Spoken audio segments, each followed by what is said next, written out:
turned, and that he's able to put his best foot forward. So now we're in a whole different realm of how do you go from being a great to a great player? Everybody know what you have done those last 5 to 6 weeks. Now how do you have a counter, just like boxing, you better have a counter punch. If not, you're gonna be on the canvas. And so we always talking about that. He'll do a great job. I know he done a great job this summer getting his body ready and mentally. That's where I have to come in and make sure that he's ready to go each and every game.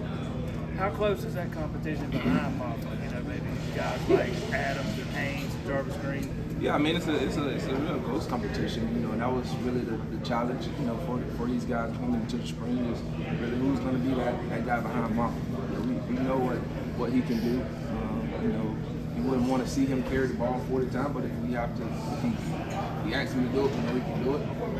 And so that was really my challenge. And, Keith did an awesome job this spring, took another step forward.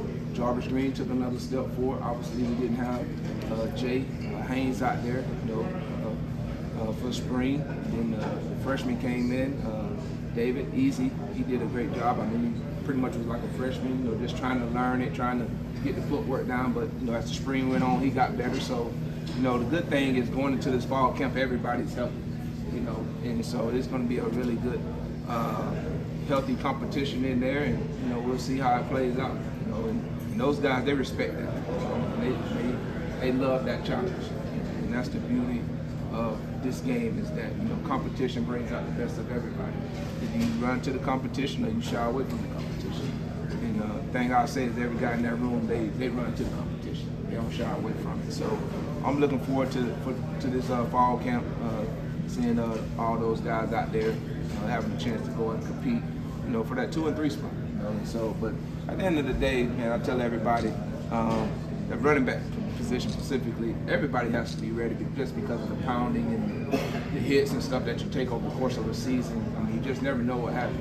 We've seen that happen several years ago when we was down, Shipley and Kobe Pace, and so and Moffa had to step up. So you have to be ready to go no matter where you are on that pecking order. To me, you should always be yourself as a starter. That should always be the mindset. That's always the message that I try to send to those guys is that, hey, yeah, you might not be the first guy to run out there, but you're always one ankle away from being a starter, so you better prepare like you're the starter. And then you're just another set of eyes for the guys that is a starter. And so I don't want guys to just come in and just watching the game. I want you to be in tune, seeing what's going on, so when Phil, for instance, he come off the field, you're able to share what you see out there, and try to confirm that with the tablets now that we'll have on the sideline. So all those guys do a great job of understanding that. And so, like I said, I'm just looking forward to an awesome ball camp.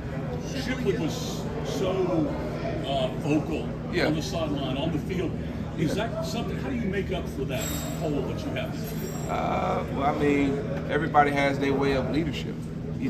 James Davis, I mean, he was very vocal and boisterous, just like Shipley was, where I was totally different. That's the same thing now. You had Shipley, who was very vocal and boisterous and had that fierce competitor in it. You have Moffa, who's a fierce competitor, but he's not as boisterous, I guess you would say, as Shipley was. And that's okay. We don't want him to be that. I want all my guys in that room to be who they are. I don't want them to be somebody that they're not. And so I don't ask them to go out and just be a rah guy. If that's not you, that's not you. I wasn't a rah guy. But everybody knew when I said something, I brought it to the table that it meant a lot. And so you just have to find, what's your style of leadership and go with that. Because, this day and age, these guys, they'll sniff out that fakeness. Honestly, they really will. And so if you're out here trying to be fake and be somebody that you're not, they're not going to follow that. And so I think that's where Phil has done a great job. He understands what type of leader he is, and he don't try to, deviate from that. And so I'm not worried about, missing out on a guy that's, so vocal on the sideline and so emotional. That's really not my concern going into the season, honestly. I think all those guys have great leadership skills, and they just have to fine-tune and figure out what's best for them.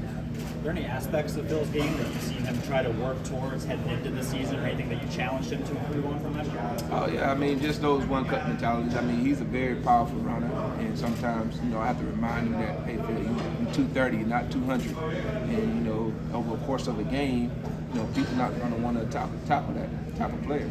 And so he has to understand that, he's going to win some battles, he's going to lose some battles, but if you just stay the course and, and do the right job of making your reads, you'll be perfectly fine. So, if Phil's one of those guys, I can tell him one thing and he'll correct it correctly. I mean, it happened in the spring. It was a cut that we was watching film from the previous practice. We talked about it. I say, next time if this, scenario presents itself, try this move.